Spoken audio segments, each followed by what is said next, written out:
Hello everyone, welcome back to my channel Ecoverse. And if you like my videos, then subscribe my channel and share it with your friends and classmates.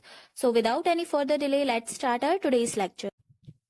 अब एक होता है हमारा proper rational function, एक होता है हमारा improper rational function. ठीक है, एक होता है हमारे पास प्रॉपर रैशनल फंक्शन और एक होता है हमारे पास improper rational function. Proper rational function वो होता है जहां पे हमारी जो x की पावर होती है न्यूमरेटर में, वो कम होती है x की पावर से जो कि डिनोमिनेटर में होती है।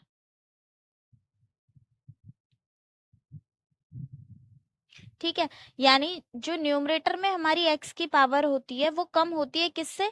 जो हमारी डिनोमिनेटर में x की पावर होती है। अभी तक जो हम कर रहे थे वहां पे हम यही देख रहे थे कि हमारी डिनोमिनेटर में x की पावर ज्यादा आ रही थी। ठीक है, तो वो थे हमारे प्रॉपर रैशनल फंक्शन।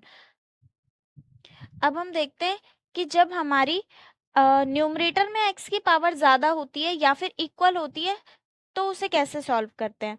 ठीक है, तो जब हमारी x की पावर होती है जो न्यूमरेटर में, वो या तो हमारी बड़ी होती है या फिर बराबर होती है किसके? x की पावर जो हमारी डिनोमिनेटर में है। फाइन, तो हमने ये तो देख लिया कि जो हमारे पास प्रॉपर फंक्शन है उसे कैसे सॉल्व कर, लेकिन इम्प्रॉपर फंक्शन मतलब इम्प्रॉपर रैशनल फंक्शन हो तो उसे कैसे सॉल्व करते हैं? उसके लिए हमें डिवाइड करना पड़ता है। तो एक एग्जांपल लेते हैं। एग्जांपल है आपका 12.39, बुक का ही एग्जांपल है। इसमें हमें न्यूमरेटर में दिया हुआ है x की पावर 4 प्लस x की पावर 3 प्लस x की पावर 2 प्लस 1 अपॉन में x की पावर 2 प्लस x माइनस 2। इसका हमें इंटीग्रेशन करना है। अब यहाँ पे देखो, हमें कैसे पता कि ये इम्प्रॉपर रैशनल फंक्शन है? इसलिए क्योंकि यहाँ पे जो हमारी न्यूमरेटर की पावर है वो डिनोमिनेटर की लार्जेस्ट पावर से ज्यादा है। ठीक है, न्यूमरेटर में x की लार्जेस्ट पावर है 4 और डिनोमिनेटर में x की लार्जेस्ट पावर है 2।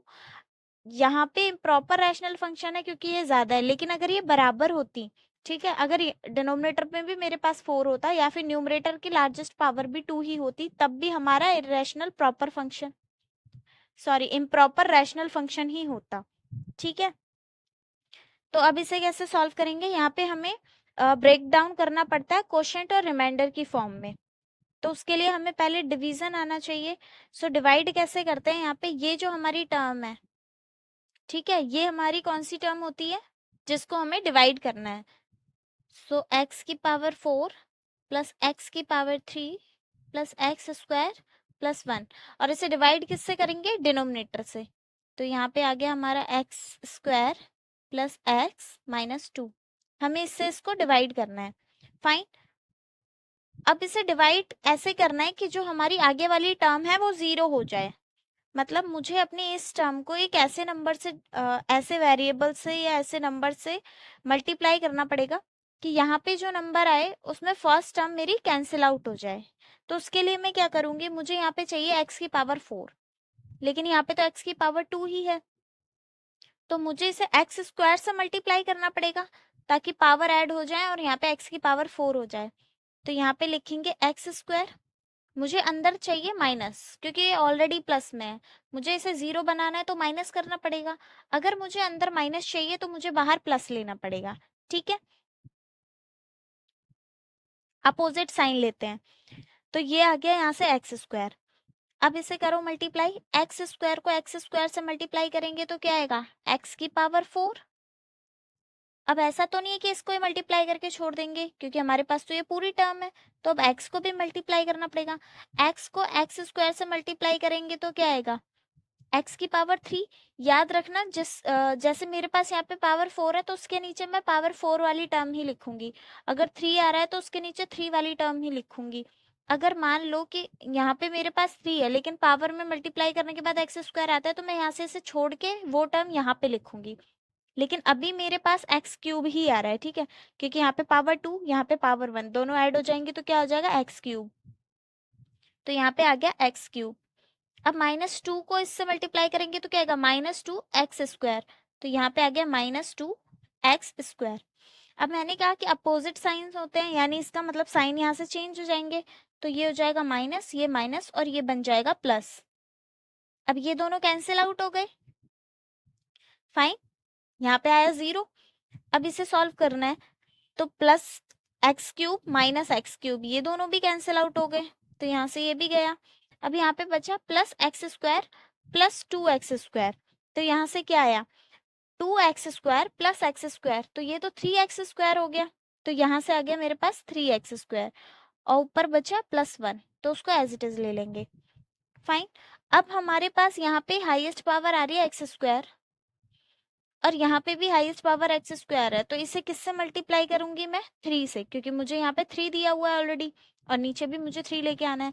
ये प्लस में है तो मुझे माइनस का चाहिए, ठीक है, और अपोजिट साइन लेते हैं, तो माइनस का चाहिए तो यहाँ पे प्लस लूंगी। तो ये आ गया +3। अब यहाँ पे +3 है, यहाँ पे x² है, दोनों को मल्टीप्लाई करेंगे तो क्या आएगा, 3x²। साइन प्लस का लगेगा, प्लस प्लस प्लस, वो तो हम बाद में चेंज करते हैं। अब इसको इससे मल्टीप्लाई करेंगे तो क्या आएगा, 3x। तो 3x अभी ऐसे ही ले लेंगे, और बाद में लास्ट वाली टर्म को मल्टीप्लाई करेंगे तो क्या आएगा, -6। तो अब वो जो -6 होता है मुझे 1 के नीचे लिखना होता है, तो ये इस 1 को थोड़ा हम यहाँ पे लिखेंगे और यहाँ लिखेंगे -6, ठीक है। अब साइंस तो चेंज, अब याद रखना यहाँ पे कुछ नहीं है मेरे पास। अब साइन तो चेंज हो जाते हैं, तो ये हो गया माइनस माइनस, और ये बन गया प्लस। अब ये तो कैंसिल आउट हो गया, यहाँ से क्या बचा मेरे पास, -3x, और यहाँ पे 6 + 1 क्या बचा, 7। अब ये यहाँ से डिवाइड हमारा कंप्लीट हो गया है, तो ये आ गया मेरे पास क्वेश्चन, और ये आ गया रिमाइंडर। जब हमें ये बीच वाली टर्म चाहिए होती है तो हम क्या करते हैं, डिवाइजर और क्वेश्चन को मल्टीप्लाई करते हैं और प्लस रिमाइंडर, यही करते हैं। तो यहाँ पे क्या आया हमारा, कि अगर हमें ये वाली टर्म चाहिए, x⁴ plus x⁴ plus x² +1, तो मुझे क्या करना पड़ेगा, इन दोनों को मल्टीप्लाई करना पड़ेगा, यानी x² प्लस x -2 x² +3, और रिमाइंडर को प्लस कर देंगे तो ये हो जाएगा 3x माइनस का प्लस में 7। फाइन, लेकिन मुझे इंटीग्रेशन इसका तो नहीं निकालना, मुझे तो इंटीग्रेशन इस पूरे का निकालना है। तो मैं क्या करूंगी, ये वाली टर्म यहाँ पे डिवाइड में ले लूंगी।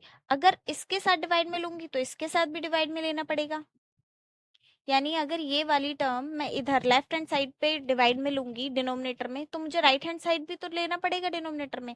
अब अगर इन दोनों के साथ कोई चीज मैं डिनोमिनेटर में ले रही हूँ, तो मैंने पहले ही बताया था प्लस माइनस होता है, तो दोनों के साथ सेपरेट ले सकते हैं, यानी इस वाली टर्म के साथ भी अलग से ले सकती हूँ और इस वाली टर्म के साथ भी अलग से ले सकती हूँ, ठीक है। तो ये हो गया मेरा x⁴ x⁴ plus x² +1 denominator में x² plus x -2 left hand side पे ले लिया, राइट हैंड साइड पे भी सेम चीज करेंगे। यहाँ पे ले लेंगे x² प्लस x -2।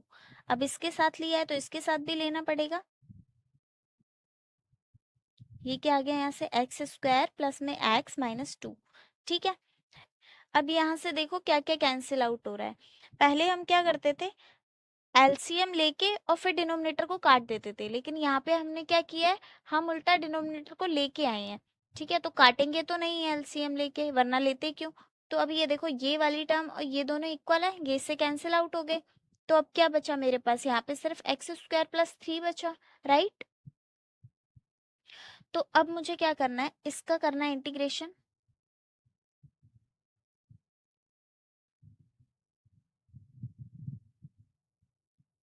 ठीक है, ये वाली टर्म मेरी इसके इक्वल है, मुझे इसका इंटीग्रेशन करना था, ठीक है, इसका इंटीग्रेशन करना था, इसीलिए ये सब निकाला है। तो इसका इंटीग्रेशन करने के लिए मैं डायरेक्ट इसका इंटीग्रेशन कर सकती हूँ, जो इसका आंसर आएगा वही इसका आंसर आएगा। तो हम क्या करेंगे, यहाँ पे इंटीग्रेशन कर देंगे x² +3 का एंड प्लस इस वाली टर्म का x square plus x minus 2 dx। ठीक है, ये इसका इंटीग्रेशन मेरा इन दोनों के इंटीग्रेशन के इक्वल होगा। अब यहाँ से देखो, इसका इंटीग्रेशन तो सिंपली हो जाएगा। कैसे? एक्स इसका अलग करेंगे, इसका अलग करेंगे, क्योंकि दोनों पॉजिटिव टर्म में है। तो ये कैसे करते थे, पावर ऐड हो जाएगी, ये हो जाएगा एक्स क्यूब अपॉन में 3, और यहाँ पे आ जाएगा 3x। ये तो हमें पता है ऑलरेडी कैसे होता है, इसका हमें अलग से करना पड़ेगा। तो इसको अभी हम क्या ले लेंगे, I1, जैसे हमने पहले किया था। ठीक है, और इसको ले लेंगे इक्वेशन 1। अब हमें ये जो I1 है हमारा, इसका दोबारा से इंटीग्रेशन करना पड़ेगा। सो I1 क्या है यहाँ मेरे पास, -3x प्लस 7 अपॉन में x square plus x minus 2 dx। इसका इंटीग्रेशन करना है, तो क्या करेंगे, सबसे पहले तो जो नीचे वाली टर्म है, क्वाड्रेटिक इक्वेशन है, इसको सॉल्व कर लेंगे। तो ये है x square plus x minus 2। तो मुझे इसको दो नंबर यहाँ पे लेने पड़ेंगे ऐसे, जिन्हें प्लस माइनस करके एक्स आए और मल्टीप्लाई करके -2x स्क्वायर आए। तो इसकी जगह हम क्या ले सकते हैं, 2x माइनस एक्स ले सकते हैं, क्योंकि 2x में से x माइनस करेंगे तो x बचा, और मल्टीप्लाई करेंगे तो 2x स्क्वायर, है ना। तो यहाँ पे ले लेंगे x square plus 2x minus x minus 2 से सॉल्व करेंगे, x कॉमन ले लेंगे तो अंदर बचा x प्लस 2, यहाँ से माइनस कॉमन ले लेंगे तो बचा x माइनस 2। गड़बड़ हुई है क्या? नहीं, यहाँ पे बचेगा x प्लस 2, क्योंकि यहाँ पे देखो प्लस माइनस करेंगे तो माइनस, प्लस माइनस करेंगे तो माइनस। हाँ, तो यहाँ से आ गया x प्लस 2 और ये आ गया x माइनस 1। ठीक है, ये यहाँ से सॉल्व हो गया। अब इसकी जगह हमें दोनों ये टर्म्स मिल गई है। फाइन।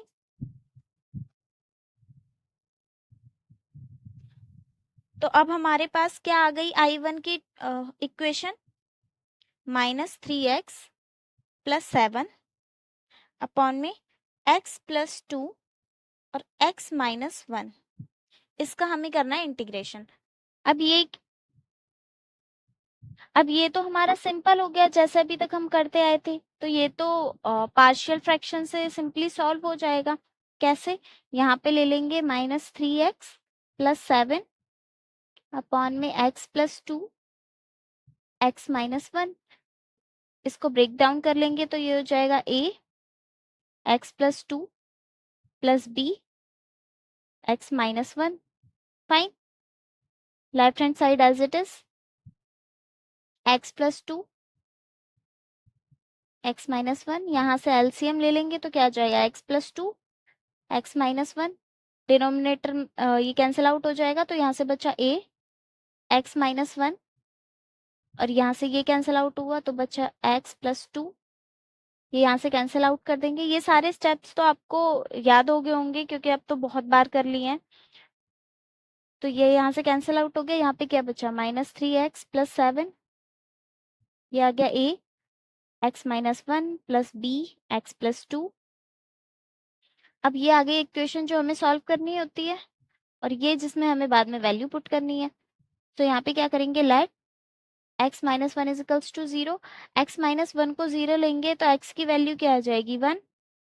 ठीक है, तो अब इसे इसमें वैल्यू पुट करनी है। तो यहाँ से ये तो 0 हो गई मेरे पास, सिर्फ ये वाली टर्म और ये वाली टर्म बची। तो इसमें क्या करेंगे, x की वैल्यू 1 पुट कर देंगे, तो ये आ गया 3 1 प्लस 7 b 1 प्लस 2, यहाँ से आ गया -3 प्लस 7, और ये आ गया 3b। यहाँ से करेंगे तो क्या आ जाएगा, 4, और यहाँ पे आ गया 3b। तो b की वैल्यू क्या आ गई, 4/3। ये 3 यहाँ पे डिवाइड में ले गए हैं, तो b की वैल्यू यहाँ से आ गई है 4/3। ठीक है, ये तो आ गई b की वैल्यू। अब क्या करेंगे, ये तो ऑलरेडी ले लिया, अब लेंगे x plus 2। So let x plus 2 is equals to 0। यहाँ से x की वैल्यू क्या आ गई, -2।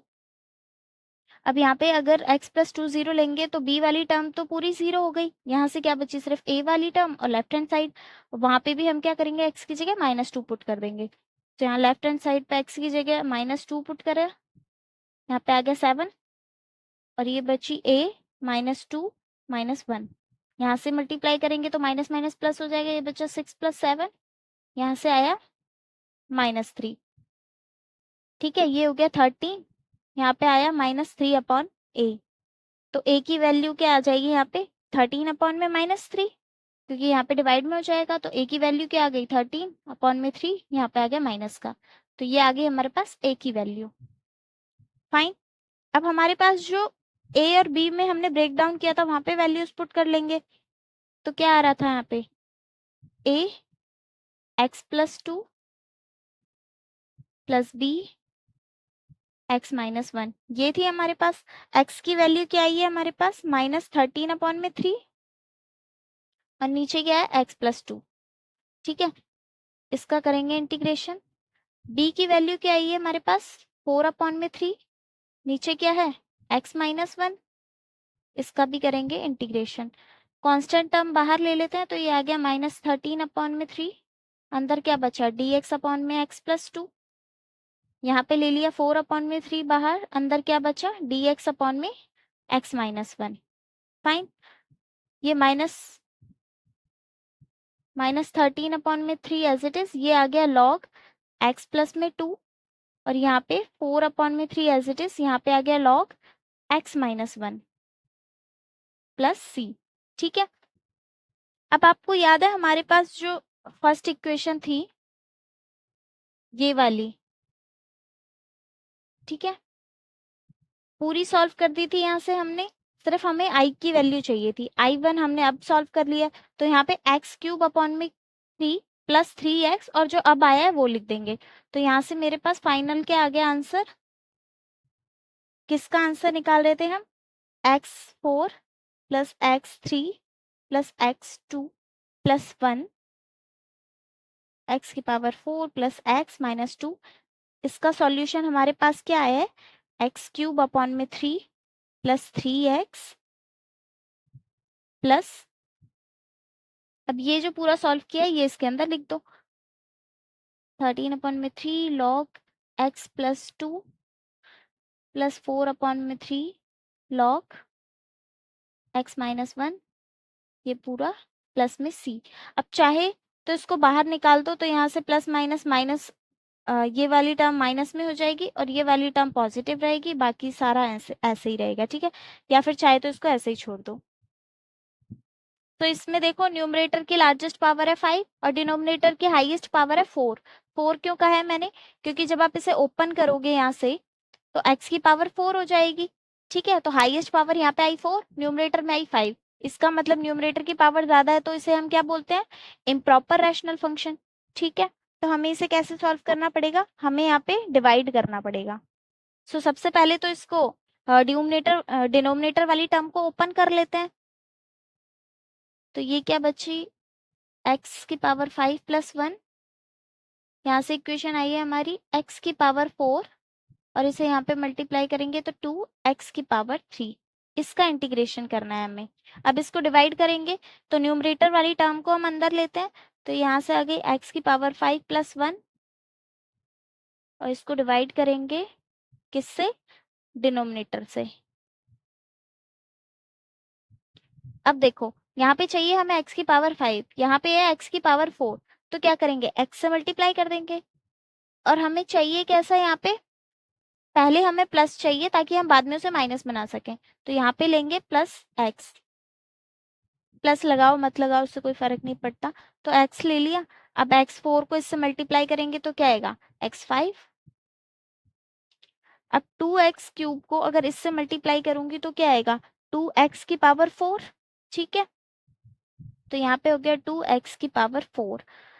अब साइन चेंज हो जाते हैं तो ये हो गया माइनस, ये यहाँ से कैंसिल आउट हो गया, यहाँ हमारे पास क्या बचा -2x की पावर 4, और यहाँ पे बचा +1।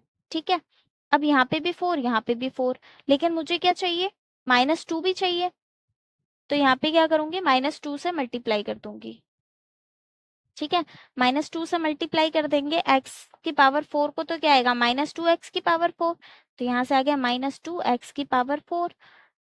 अब इसे करेंगे तो क्या आएगा 4x की पावर 3, 2 को 2 से मल्टीप्लाई किया 4x की पावर 3, तो ये आ गया -4x की पावर 3। ठीक है, अब साइन चेंज हो जाते हैं तो ये हो गया प्लस का, ये भी हो गया प्लस का, तो ये तो कैंसिल आउट हो गया, यहाँ से क्या बचा मेरे पास +4³ और +1 अभी हमारा as it is. +1 as it is क्यों आ रहा है? क्योंकि 1 को तो हम इसके साथ कर ही नहीं सकते, हम तो उन्हीं को प्लस माइनस कर सकते हैं ना जिनकी पावर सेम हो, है ना, जिनके इंडिपेंडेंट वेरिएबल की पावर सेम हो उसी को हम प्लस माइनस कर सकते हैं। तो इसीलिए हम 1 के साथ अभी कुछ नहीं कर रहे हैं, ये ऐसे ही रहेगा। अब देखो यहाँ पे है x की पावर 4 और यहाँ पे है x की पावर 3, तो मैं किसी भी चीज से मल्टीप्लाई करके उसको कम तो नहीं कर सकती, तो ये बच गया मेरा यहाँ से रिमाइंडर। तो अब ये जो मेरे पास x की पावर 5 प्लस में 1 है, x की पावर 5 प्लस में 1, वो किसके इक्वल है? जब ये और ये दोनों मल्टीप्लाई होंगे प्लस में रिमाइंडर। तो यहाँ से आ गया x की पावर 4 प्लस में 2x³ into x minus 2 plus 4x³ plus 1, right. अब मुझे x की पावर 5 प्लस 1 थोड़ी चाहिए, मुझे तो चाहिए x की पावर 5 प्लस 1 अपॉन में x की पावर 4 प्लस 2x³। तो ये मैं यहाँ भी लिखूंगी और राइट हैंड साइड पे भी, क्योंकि जो चीज लेफ्ट हैंड साइड पे कर रहे हैं वो राइट हैंड साइड पे भी करनी पड़ेगी, तो इसको डिवाइड करेंगे x की पावर 4 प्लस 2x³। तो ये इसके साथ भी आएगा और इसके साथ भी, तो x की पावर 4 प्लस 2x³, x की पावर 4 प्लस 2x³। अब ये इससे कैंसिल आउट हो गया, तो क्या बचा? x की पावर 5 प्लस 1 अपॉन x की पावर 4 प्लस 2x³ और यहाँ से बचा x minus 2 plus 4x³ plus 1 upon x की power 4 plus 2x³। Fine.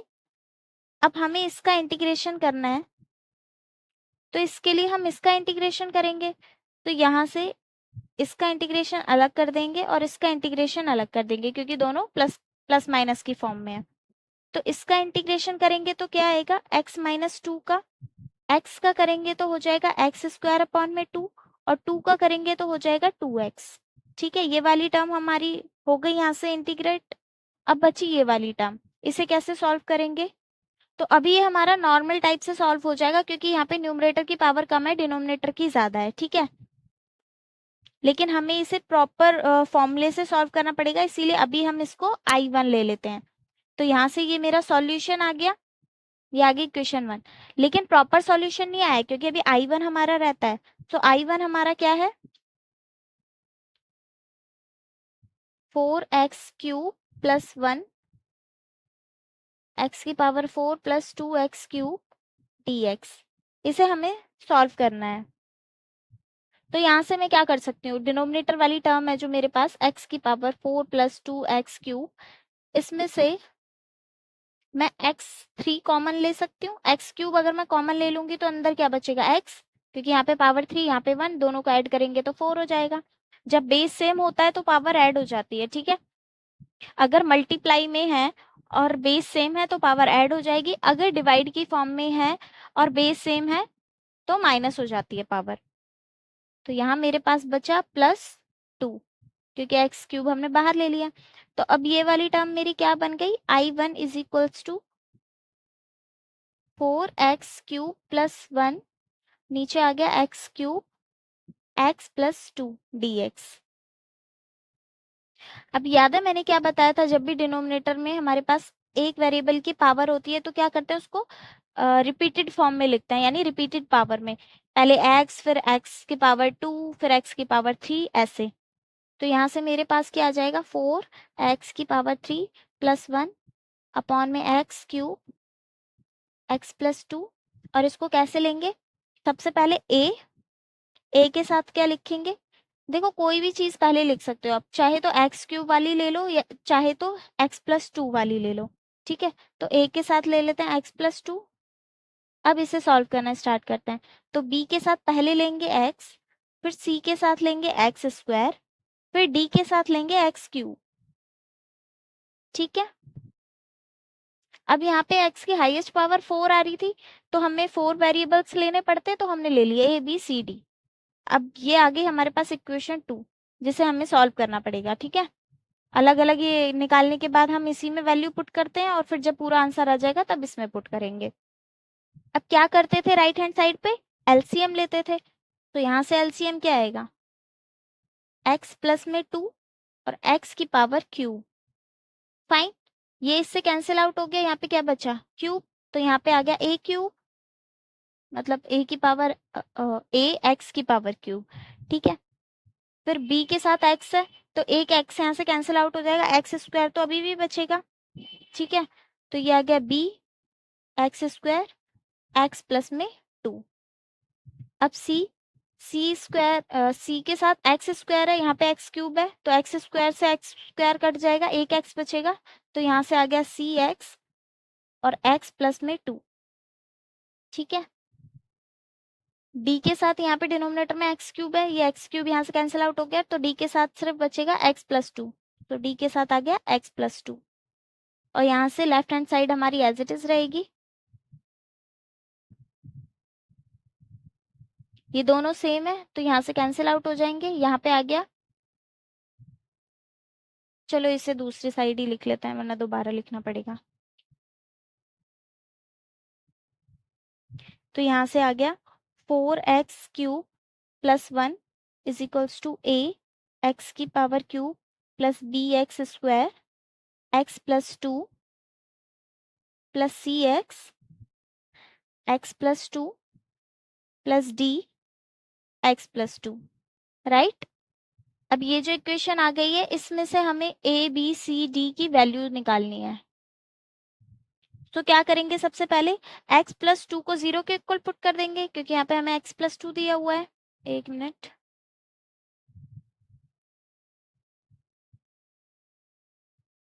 So let x plus 2 is equals to 0। x plus 2 को 0 लेंगे तो x की वैल्यू क्या आ गई, -2। अब यहाँ से वैल्यूज पुट करेंगे, सबसे पहले देखो x प्लस 2 कहाँ कहाँ आ रहा है, इधर आ रहा है, इधर भी आ रहा है और इधर भी आ रहा है, तो ये तीनों तो 0 हो गई हमारी। हमारे पास क्या बचा, सिर्फ a वाली टर्म और लेफ्ट हैंड साइड, इधर जो भी x बचा है उसमें -2 पुट कर देंगे, तो 4 -2 क्यूब प्लस 1, इधर आया a, यहाँ पे -2 और क्यूब। ठीक है, 2 का क्यूब क्या होता है 8, तो यहाँ से आ गया 8। और अब देखो -3 बार होगा, मल्टीप्लाई कर रहे हैं ना हम, तो ये हो गया -2 इंटू -2 इंटू -2, तो जब -3 बार है तो 2 बार माइनस तो प्लस हो जाएगा, थर्ड वाला जो बचा वो यहाँ पे एज इट इज आ जाएगा +1। सेम चीज यहाँ पे होगी, क्योंकि अगर ऑड नंबर होता है ऊपर तो वो माइनस का साइन हमारा लगता है, अगर इवन नंबर होता है तो माइनस हमारा प्लस हो जाता है, यहाँ पे ऑड है तो माइनस का साइन हमारा लगेगा, तो यहाँ पे आ गया 8। ठीक है, अब ये क्या बचा, 8 4 जा 32, तो ये आ गया -32 प्लस 1, यहाँ से आ गया -8a। राइट, ये करेंगे तो क्या आ गया -31, और ये हो गया -8a, माइनस से माइनस कैंसिल आउट हो गया, a की वैल्यू आ गई 31/8, 8 यहाँ पे डिनोमिनेटर में आ गया इसलिए, तो a की वैल्यू तो आ गई हमारे पास। अब हमें क्या करना है, b और c की वैल्यू b c d की वैल्यू निकालनी है। ठीक है, तो अब क्या लेंगे, let x is equals to 0। अब x इज इक्वल्स टू 0 लेंगे तो ये देखो ये वाली टर्म तो 0 हो जाएगी, a वाली टर्म पूरी 0, b वाली टर्म भी 0, c वाली टर्म भी 0, सिर्फ d वाली टर्म बचेगी, तो यहाँ से d वाली टर्म और यहाँ से लेफ्ट हैंड साइड जहां जहां भी x है वहां वहां 0 ले लो, 0 की पावर कुछ भी हो 0 ही रहेगा। यहाँ पे आ गई d, 0 प्लस में 2, तो ये क्या बचा यहाँ से 1, क्योंकि ये तो 0 हो जाएगा, ये बचा यहाँ पे d, d की वैल्यू क्या आ गई 1, सॉरी ये तो 2 है ना, तो ये 2 बाहर आ जाएगा, सो 0 प्लस 2 2, 2d यहाँ पे है। अगर d की वैल्यू निकालनी है तो 2 यहाँ पे क्या हो जाएगा 1 के साथ डिवाइड में हो जाएगा, तो d की वैल्यू आ जाएगी 1/2। ठीक है, ये आ गई d की वैल्यू, a की वैल्यू आ गई, d की वैल्यू आ गई, अब निकालनी है b की वैल्यू और c की वैल्यू। वो हम कैसे निकालेंगे, अगर x 0 रखेंगे तो ये तीनों 0 हो जाएंगे, x प्लस 2 रखेंगे तो वहां से हमने a की वैल्यू निकाल ही ली। तो अब कैसे करें, तो यहाँ पे हम इस सिचुएशन में क्या करते हैं, कोफिशिएंट को कंपेयर करते हैं। राइट, तो आप करेंगे कंपेयरिंग कोएफिशिएंट। अब सबसे पहले देखो कि हमें वैल्यू किस किस की निकालनी है। हमें वैल्यू निकालनी है सी की और डी की। तो ये वाली जो इक्वेशन है, यहाँ पे b की वैल्यू निकालने के लिए हमें एक्स क्यूब का कोफिशिएंट देखना पड़ेगा, क्योंकि इसको इससे मल्टीप्लाई करेंगे तो क्यूब हो जाएगा। और c की वैल्यू निकालने के लिए एक्स स्क्वायर का देखना पड़ेगा।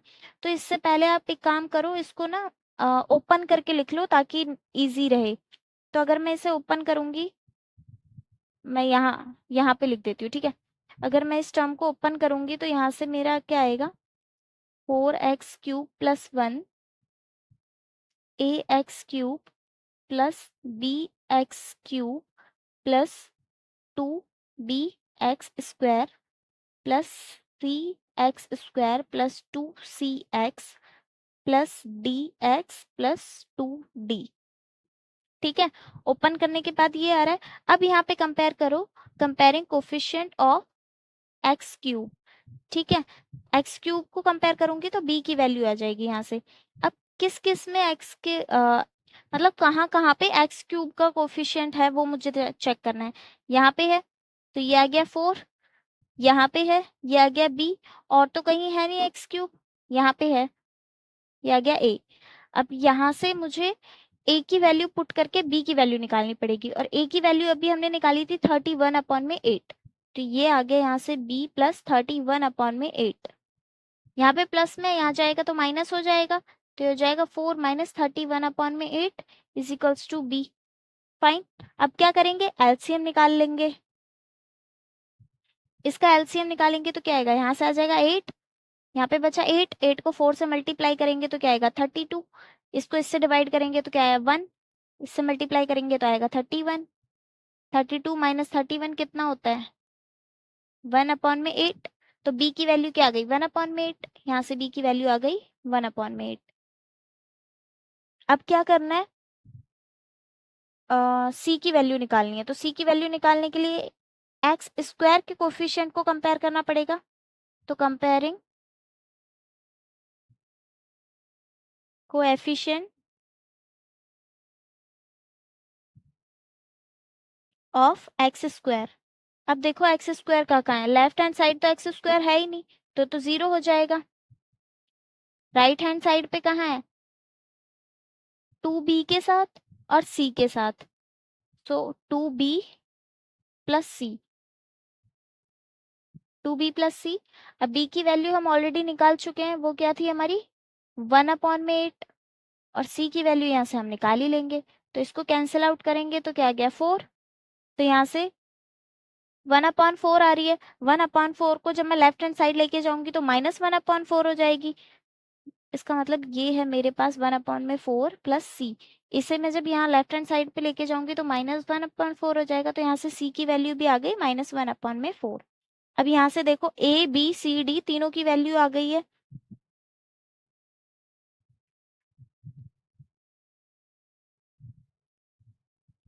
अब क्या करेंगे, हमारे पास a की वैल्यू है 31/8, b की वैल्यू क्या आई थी,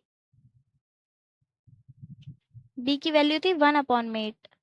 ठीक है, c की वैल्यू आई थी -1/4 और d की वैल्यू आई थी 1/2। यहाँ से हमने क्या किया, चारों वैल्यूज जो हमारे पास आई है वो हमने नोट डाउन कर ली है। अब हमारे पास जो ब्रेक डाउन वाली टर्म थी वो क्या थी, a/x + 2 + b/x + c/x², एक एक पावर ऐड करते जाते हैं, और d/x³, ये थी वैल्यू। अब यहाँ से जो भी वैल्यूज आई हैं वो हमें इस इक्वेशन में पुट करनी है। ये हमने इक्वेशन 2 ली हुई थी।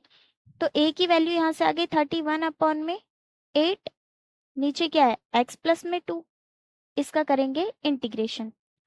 यहाँ से लेंगे b की वैल्यू क्या है 1/8, b के साथ डिनोमिनेटर में क्या है x, यहाँ से लेंगे इसका इंटीग्रेशन।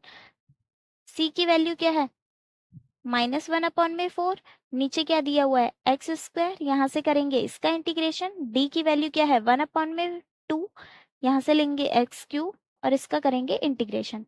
ठीक है, अब जो जो भी कांस्टेंट टर्म्स है उनको बाहर ले लेंगे तो ये हो जाएगा 31/8, अंदर क्या बचा dx/x + 2। यहाँ से लेंगे 1/8, अंदर क्या बचा dx/x। यहाँ से लेंगे 1/4, तो अंदर क्या बचा, dx अपॉन में एक्स स्क्वायर। यहाँ से लेंगे 1/2, अंदर क्या बचा, dx अपॉन में एक्स का क्यूब। ठीक है, अब इसे सॉल्व करो तो ये क्या गया, 31/8। इसे करेंगे तो क्या आएगा, लॉग एक्स प्लस में 2। ये तो ऑलरेडी बहुत बार कर चुके हैं, इसलिए जल्दी जल्दी करा रही हूँ। ठीक है, यहाँ से बचा 1/8। अगर 1/x होता है तो क्या होता है, लॉग एक्स। यहाँ से बचा 1/4। अब 1/x स्क्वायर है तो क्या करेंगे, इसको ऊपर लेके आएंगे और इसका इंटीग्रेशन करेंगे। ठीक है, ऐसा मत कर देना कि इस 1/x स्क्वायर दिया हुआ है तो और लॉग एक्स स्क्वायर का ही मतलब लॉग एक्स स्क्वायर लिख दो, ऐसा नहीं करना है। वो सिर्फ जब पावर -1 होती है हम तब करते हैं, नीचे लेके आके। ठीक है, यहाँ पे है 1/2, नीचे है एक्स क्यूब, इसको क्या करेंगे, ऊपर ले जाएंगे तो ये हो जाएगा -3। ठीक है, यहाँ पे एज इट इज यही रहेगा क्योंकि ये तो ऑलरेडी सॉल्व कर चुके हैं। 1/8 वाली टर्म भी ऐसे ही रहेगी, ये भी सॉल्व्ड है। ये हमें सॉल्व करनी है। x की पावर -2 का इंटीग्रेशन करेंगे तो क्या होगा, पावर ऐड हो जाएगी +1, वही सेम नीचे आएगा जो पावर आई है। यहाँ पे है 1/2, x की पावर -3 है तो ये हो जाएगी -3 +1 करने के बाद आया जो वही नीचे ले लेंगे डिनोमिनेटर में, यहाँ से आ गया +c। ठीक है, जब सारी चीजें इंटीग्रेशन हम कर देते हैं सारी टर्म्स का, तब हम c लेते हैं।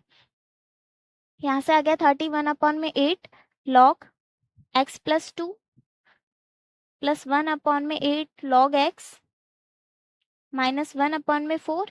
ये क्या बचा, 1 में से -2 कर देंगे तो क्या बचा, -1। तो ये आ गया x की पावर -1, नीचे भी -1, यहाँ पे आया 1/2। x की पावर 1 में से -3 कर देंगे तो आ गया -2, नीचे भी -2 प्लस c।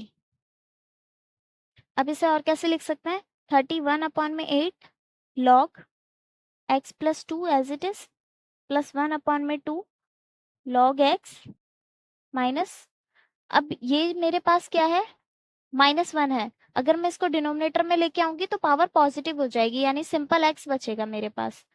तो ये क्या है, 1/4।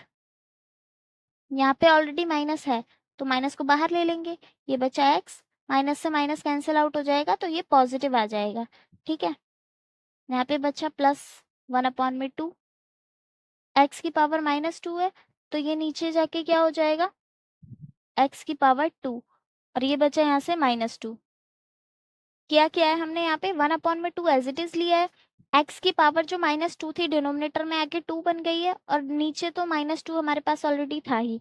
ठीक है, अगर इसको सिंप्लीफाई करेंगे तो ये हो जाएगा 31/8 log x plus 2 plus 1/8 log x plus 1/4x। ये यहाँ से माइनस का साइन बाहर ले लेंगे तो यहाँ पे माइनस आ जाएगा, 1 में इसको मल्टीप्लाई कर देंगे 4x², ये आ गया +c। अब ये मेरे पास I1 की वैल्यू आ गई है।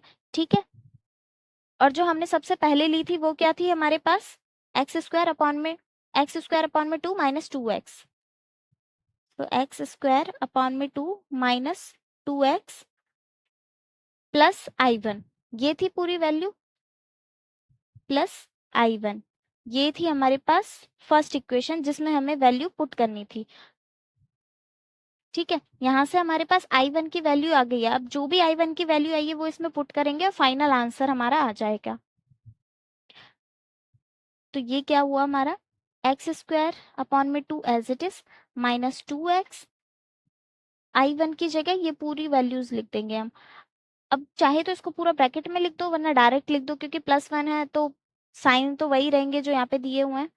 तो ये आ जाएगा प्लस 31/8 लॉग x प्लस में 2 plus 1/8 log x plus 1/4 minus 1/4x² plus c। तो ये यहाँ पे 4x दिया हुआ है, यहाँ पे x आएगा। ठीक है, तो ये आ गया हमारा फाइनल आंसर। आई नो ये थोड़ा बड़ा हो गया है, पूरे 3 पेज का सॉल्यूशन है, लेकिन अगर 12 नंबर में आ सकता है ये क्वेश्चन। वैसे तो मोस्टली 12 नंबर में क्या होता है कि अगर वो आपको छोटे छोटे क्वेश्चंस देते हैं डबल फर्स्ट और सेकंड पार्ट करके, लेकिन आपको सिंपल एक इंटीग्रेशन का क्वेश्चन भी दे सकते हैं, टिपिकल जो जिसमें आपके सारे फॉर्मूलेज चेक हो जाएंगे कि आपको कितना आता है कितना नहीं आता। तो उसके लिए तो आपको 3 पेज तो भरने ही होते हैं 12 नंबर के लिए, तो ये वाला क्वेश्चन आ सकता है। तो आप ये सोच के छोड़ के मत चले जाना कि ये आएगा ही नहीं, ठीक है। इंटीग्रेशन का क्वेश्चन आते हैं एग्जाम में। तो इसके बाद हम अपना स्टार्ट करेंगे डेफिनेट इंटीग्रेशन। इनडेफिनेट इंटीग्रेशन यहाँ से हमारा खत्म हो गया है।